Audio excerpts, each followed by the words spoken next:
ഈ വേദിയിലിരിക്കുന്ന സദസ്സിലിരിക്കുന്നവർക്കും ഞാൻ എല്ലാവരെയും പേരെടുത്ത് പറയുന്നില്ല, കാരണം സമയക്കുറവ് എനിക്കറിയാം. എന്നാലും വന്ന വഴിക്ക് ഒരു 2 വാക്ക് പറയാൻ അത് ചോദിച്ചപ്പോൾ ഞാൻ പറഞ്ഞു ഓക്കെ റെഡിയാണെന്ന് പറഞ്ഞു. അങ്ങനെ ഞാൻ സംസാരിക്കുന്നു.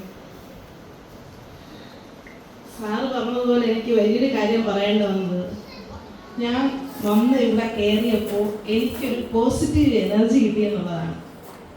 അത് വളരെ വലിയൊരു വന്ന് കയറി അതിനെ നിന്നിപ്പം ഈ ലൈറ്റായി കത്തിച്ചില്ല, നിങ്ങൾ ദീപം കത്തിച്ചു.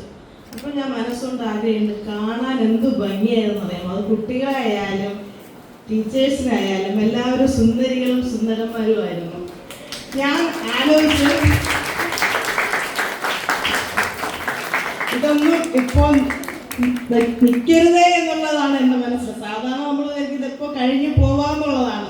പക്ഷെ എൻ്റെ മനസ്സിൽ ഇത് കുറേ നേരം അങ്ങ് കാണാനൊരു മനസ്സിലൊരു കൊതി ആയിരുന്നുണ്ടായിരുന്നു.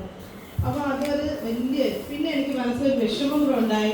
ഞാൻ എൻ്റെ മോളെയും കൂടെ കൊണ്ടുവരേണ്ടതായിരുന്നു ഇത് കാണാനൊക്കെ. പിള്ളേർക്ക് ഭയങ്കരമായ ഒരു വ്യത്യാസം ഇതിനകത്ത് വരും. നമുക്ക് എക്സാമാണ്, +1 പഠിക്കുന്നത്. പക്ഷെ എന്നിരുന്നാലും സാധാരണ സാർ എവിടെയെങ്കിലുമൊക്കെ ഉദ്ഘാടനത്തിന് പോകുമ്പോൾ എന്നെയും വിളിക്കാറുണ്ട്. പക്ഷെ ഞാൻ കഴിവതും അങ്ങനെ പോകാറില്ല. പക്ഷെ ഇന്ന് തെക്കാട് ഗാന്ധി ഭവനിൽ വെച്ച് എനിക്കൊരു മാർച്ച് 8 അറിയാനുള്ള വനിതാ ദിനവുമായി ബന്ധപ്പെട്ടൊരു ചെറിയ അവാർഡ് എനിക്കും ഉണ്ടായിരുന്നു. അത് ആ ഫംഗ്ഷൻ കഴിഞ്ഞ് ഞാൻ അവിടെ നിന്നപ്പോൾ സാർ അതുവഴി വന്നു, ഞാൻ കൂടെ കയറി വരികയായിരുന്നു. പക്ഷേ ആ വന്നതും ഒരു നിമിത്തം എന്നാ എനിക്ക് പറയാനുള്ളൂ. കാരണം അതുകൊണ്ടാണല്ലോ എനിക്ക് ഇത്രയൊക്കെ കാണാൻ സാധിച്ചത്. അത് വളരെ വലിയൊരു മനസ്സിൽ തങ്ങി നിൽക്കുന്ന ഒരു പോയിന്റാണ്. നമ്മൾ കുറച്ച് ദിവസമെങ്കിലും ആ മനസ്സിൽ ആ പോസിറ്റീവ് എനർജി അങ്ങനെ നിൽക്കട്ടെ എന്ന് ഞാൻ ആഗ്രഹിക്കുന്നു. ഇവിടെ പക്ഷെ ഞാൻ എപ്പോഴും പറയാറുണ്ട്, ഒരു സ്കൂൾ അന്തരീക്ഷം എന്ന് പറയുന്നത് നമുക്ക് അവിടെ പോകാനുള്ളൊരു മനസ്സ് വേണം. നിങ്ങൾക്ക് ഈ ടീച്ചേഴ്സിനൊക്കെ അറിയാം, ചെറുപ്പകാലത്തൊക്കെ സ്കൂളുകളിൽ പഠിച്ചിരുന്നപ്പം എന്തുകൊണ്ടാണ് സ്കൂളിൽ പോകുന്നതും പോകാത്തതെന്നും. പോകാൻ ചില കാര്യങ്ങളുണ്ടാവണം, ചിലപ്പോൾ ചില ഇഷ്ടങ്ങളായിരിക്കാം നമ്മൾ സ്കൂളുകളിലും കോളേജുകളിലും പോകുമ്പോൾ ഉണ്ടാവുന്നത്. ചിലപ്പോൾ ചില വേറെ റീസണുകളായിരിക്കാം. ചിലപ്പോൾ നമുക്ക് സ്കൂളിൽ പോകാൻ ഇഷ്ടമില്ല. അത് എന്തുകൊണ്ടെന്ന് പറഞ്ഞാൽ ടീച്ചേഴ്സിൻ്റെ ആ സ്വഭാവമായിരിക്കാം നമുക്ക് ഇഷ്ടപ്പെടാത്തത്. ഇപ്പോഴും ഞാൻ പറയാറുണ്ട്, പല ഏതെങ്കിലും പറയാറുള്ളൊരു കാര്യമാണ്, എനിക്ക് ഇഷ്ടപ്പെടാത്തൊരു വിഷയം എന്ന് ചോദിച്ചാൽ ഞാൻ പറയും ഇപ്പോഴും ഹിന്ദി എനിക്ക് ഇഷ്ടമില്ലാത്ത വിഷയമാണ്. അത് എന്തുകൊണ്ടാണെന്ന് ചോദിച്ചാൽ ആ ഹിന്ദി ടീച്ചർ എനിക്ക് ഇഷ്ടമില്ലായിരുന്നു. അപ്പോൾ നമുക്ക് ഇഷ്ടപ്പെട്ട ടീച്ചർ പഠിക്കുമ്പോൾ എനിക്ക് ഇഷ്ടമുള്ള ടീച്ചർ ബയോളജി പഠിപ്പിച്ച ടീച്ചറായിരുന്നു. അതുകൊണ്ട് എനിക്ക് ഇഷ്ടപ്പെട്ട വിഷയം എന്ന് ചോദിച്ചാൽ ബയോളജി എന്ന് ഞാൻ പറയുള്ളൂ.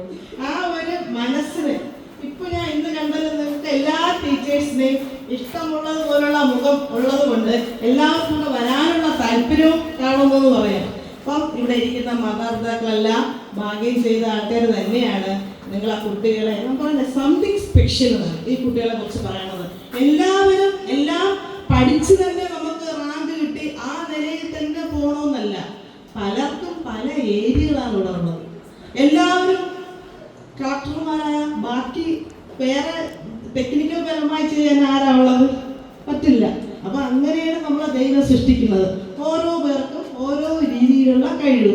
പക്ഷെ അത് നമ്മൾ അവരെ തിരഞ്ഞെടുക്കാനുള്ള മനസ്സ് നമ്മളും കൂടെ അത് ഹെൽപ്പ് ചെയ്യണം. അല്ല എങ്കിൽ അവർക്കൊരു മനസ്സിന് വിഷമോ, നീ അപ്പുറത്തെ വീട്ടിലെ പയ്യനെ പോലെ 100 വാങ്ങിയില്ലല്ലോ എന്നുള്ളതല്ല. നമ്മളെ കുട്ടിക്ക് മറ്റുള്ളവരെക്കാളും എന്താ വ്യത്യസ്തത എന്നുള്ളത് നമ്മൾ തിരിച്ചറിഞ്ഞ് അവരെ ഹെൽപ്പ് ചെയ്താൽ ചിലപ്പോൾ അവർ എത്തുന്ന ഇത് എന്ന് പറയും വളരെ മുന്നിലായിരിക്കും. അതിന് എക്സാമ്പിൾ പുരാണങ്ങളിലോ ഒക്കെ ഒരുപാട് കാര്യങ്ങൾ നമ്മൾ കേട്ടും കണ്ടും മനസ്സിലാക്കുന്നതാണ്. പിന്നെ ഞാൻ ഒരു കാര്യം കൂടെ പറയാം. ഈ കുട്ടികളാണ്, ഞാൻ പറയട്ടെ, മനസ്സ് തുറന്ന് പറയുന്നത്, മറ്റുള്ള കുട്ടികളെക്കാളും അച്ഛനമ്മമാരുടെ സ്നേഹം കിട്ടുന്നത്. അല്ലാന്ന് പറയാൻ പറ്റുമോ? ഒരിക്കലും എന്തുകൊണ്ടാണെന്ന് ചോദിച്ചാൽ ഇപ്പൊ നമുക്കറിയാം, ഇപ്പൊ നടക്കുന്ന വ്യാപകമായ മയക്കുമരുന്നും അതും ഇതും എല്ലാ ഇഷ്യൂസും ഉണ്ടാവും. എന്തുകൊണ്ടാണ് ഇതിന്റെ പ്രധാന കാരണം ചോദിച്ചാൽ നമ്മളാണ് ഉത്തരവാദി.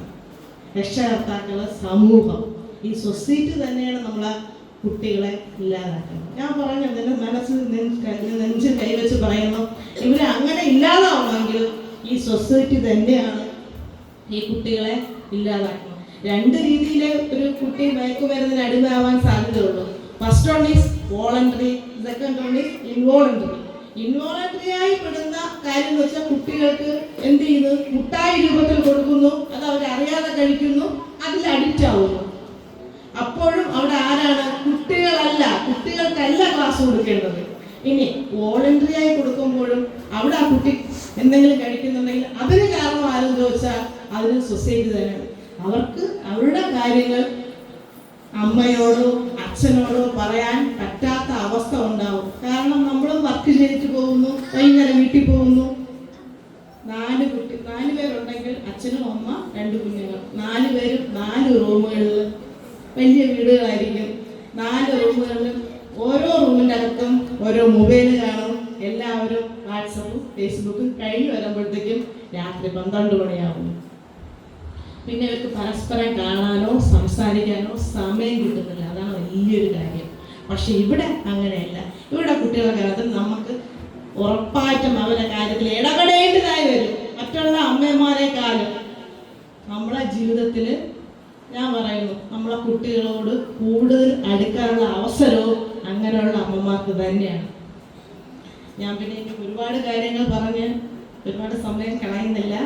ഇങ്ങനെ ഒരു വേദിയിൽ വരാൻ എനിക്ക് പറ്റിയതും 2 വാക്ക് നിങ്ങളോട് സംസാരിക്കാൻ കിട്ടിയതിലും ഞാൻ വളരെയേറെ സന്തോഷവും നന്ദി അറിയിക്കുന്നു.